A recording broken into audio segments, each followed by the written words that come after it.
भारत की रक्षा तकनीक ने एक और बड़ी छलांग लगा दी है। डीआरडीओ द्वारा विकसित man portable anti tank guided missile अब भारतीय सेना में शामिल होने के लिए पूरी तरह तैयार है। लगभग 10 वर्षों की रिसर्च, डिजाइन और लगातार परीक्षणों के बाद यह स्वदेशी मिसाइल भारतीय सेना की ताकत को एक नए स्तर पर ले जाने वाली है।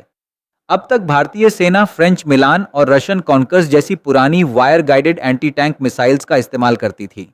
इन मिसाइलों की सबसे बड़ी कमजोरी यह थी कि सैनिक को मिसाइल के लक्ष्य तक पहुंचने तक लगातार उसे गाइड करना पड़ता था। इस दौरान सैनिक दुश्मन की गोलीबारी के सामने खुला रहता था। लेकिन MPATGM पूरी तरह फायर एंड फॉरगेट तकनीक पर आधारित है, यानी सैनिक मिसाइल लॉन्च करते ही अपनी सुरक्षित जगह बदल सकता है, जबकि मिसाइल अपने इमेजिंग इंफ्रारेड सीकर और AI आधारित टारगेट ट्रैकिंग की मदद से अपने लक्ष्य को खुद खोजकर नष्ट कर देती है।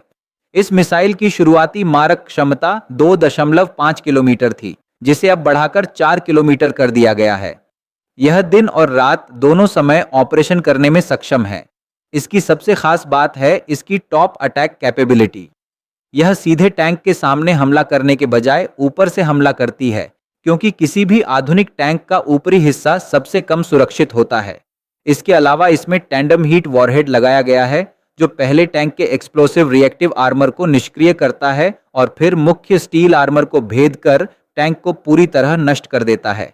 दोस्तों, अगर पाकिस्तान की बात करें तो उसकी सेना के पास अल खलीद, अल जारर, VT4 और अन्य आधुनिक टैंक मौजूद हैं। इनमें से कई टैंकों पर ERA लगाया गया है, लेकिन MPATGM का टैंडम वॉरहेड ऐसे सुरक्षा कवच को भी भेदने के लिए बनाया गया है। इसका मतलब यह है कि सीमा पर तैनात भारतीय इन्फेंट्री यूनिट्स अब दुश्मन के टैंकों को बिना भारी एंटी टैंक व्हीकल्स के भी प्रभावी तरीके से रोक सकती हैं।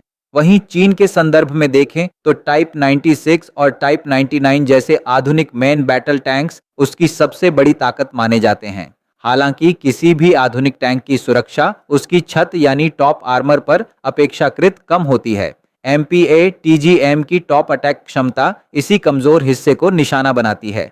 यदि यह मिसाइल वास्तविक युद्ध में अपनी परीक्षण क्षमता के अनुरूप प्रदर्शन करती है, तो यह भारतीय सैनिकों को दुश्मन के बख्तरबंद दस्तों के खिलाफ अधिक प्रभावी विकल्प प्रदान करेगी।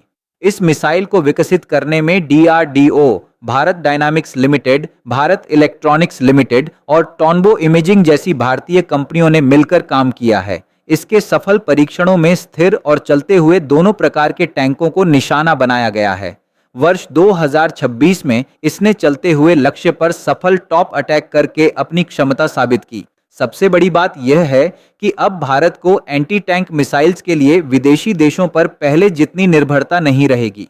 भविष्य में बड़े पैमाने पर उत्पादन शुरू होने के बाद यह मिसाइल धीरे धीरे भारतीय सेना की पुरानी मिलान और कॉन्कोर्स मिसाइलों की जगह लेगी। इससे सेना की मारक क्षमता बढ़ेगी, लागत कम होगी और आत्मनिर्भर भारत अभियान को भी मजबूती मिलेगी। यानी आने वाले वर्षों में MPATGM सिर्फ एक नई मिसाइल नहीं होगी, बल्कि भारतीय इन्फेंट्री की प्रिसिजन स्ट्राइक कैपेबिलिटी, सर्वाइवेबिलिटी और बैटलफील्ड इफेक्टिवनेस को नई ऊंचाइयों तक पहुंचाने वाला एक महत्वपूर्ण स्वदेशी हथियार साबित हो सकता है।